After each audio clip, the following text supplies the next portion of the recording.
You have AIDS. AIDS. You know, your problem, Henry, is that you are hung up on words, on labels, that you believe they mean what they seem to mean. AIDS, homosexual, gay, lesbian. You think these are names that tell you who someone sleeps with? They don't tell you that. No? No. Like all labels, they tell you one thing only. Where does an individual so identified fit in the food chain?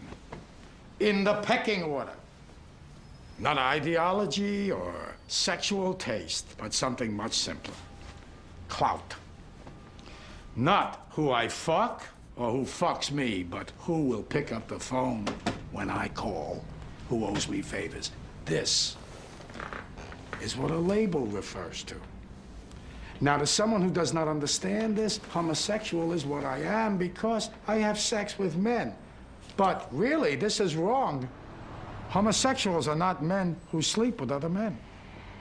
Homosexuals are men who, in 15 years of trying, cannot pass a pissant anti-discrimination bill through city council. Homosexuals are men who know nobody and who nobody knows, who have zero clout. Does this sound like me, Henry? No. No. I have clout. Lots. I pick up this phone, I punch 15 numbers. You know who's on the other end? In under 5 minutes, Henry. The president. Better, Henry. His wife. I'm impressed. I don't want you to be impressed. I want you to understand. This is not sophistry, and this is not hypocrisy. This is reality. I have sex with men, but unlike nearly every other man of whom this is true, I bring the guy I'm screwing to the White House, and President Reagan smiles at us and shakes his hand. Because what I am is defined entirely by who I am. Roy Cohn is not a homosexual. Roy Cohn is a heterosexual man, Henry, who fucks around with guys. Okay, Roy. And what is my diagnosis, Henry? You have AIDS, Roy. No. Henry, no. AIDS is what homosexuals have. I have liver cancer. Tylko dlaczego nie chciałeś mnie słuchać, co ostrzegałem cię przed tym? Dlaczego? Bo ty myślisz, że Roy to jest taki miły i dobry przyjaciel, taki mądry gość. Tylko, że Roy wcale nie jest miły, to ty chcesz być miły, taki miły i sympatyczny człowiek.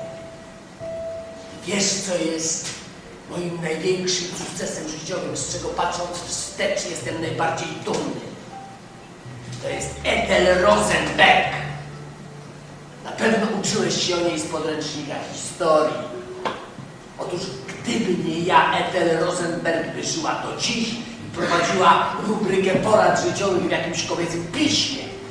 Ale nie prowadzi, nie żyje, ponieważ codziennie podczas procesu rozmawiałem przez telefon z sędzią.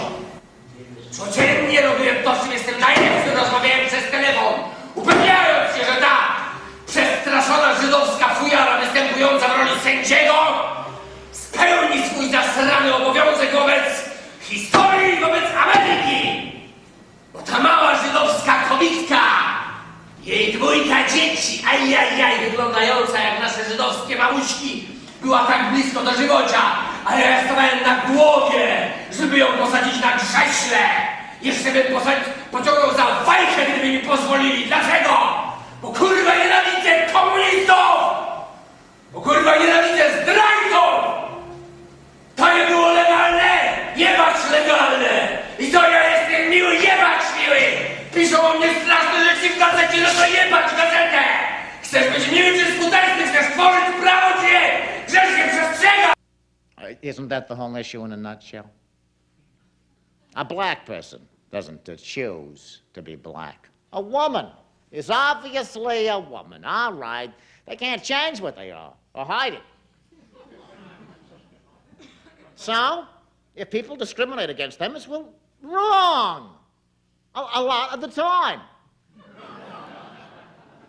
But a drug addict, very much like the gays, a drug addict indulges in behavior abhorred by the majority. So, the gays have a responsibility. If they refuse to seek help to change their behavior, which is done, I'm told, with electrical shocks, the gays can be made normal. But if they refuse, the least they can do is act in a way that doesn't draw attention to themselves, or else bring down the wrath of the community. You know, psychologists tell us that all children go through a brave homosexual phase on their way to maturity. If the gays can get at our kids when they're most vulnerable to the virus of homosexuality, well, we risk an exponential increase of inversion in this country. It'll amount to a plague-like epidemic. Only people like you and me, ladies and gentlemen, can stop this obnoxious influence from spreading out and ruining the fabric of this great nation. I'm a New Yorker by birth. And as long as there is a Roy Cohn, there's one New Yorker who intends to stand up for American values and American beliefs. I know you all here feel the way I do. I hope you'll join me now in singing my favorite song.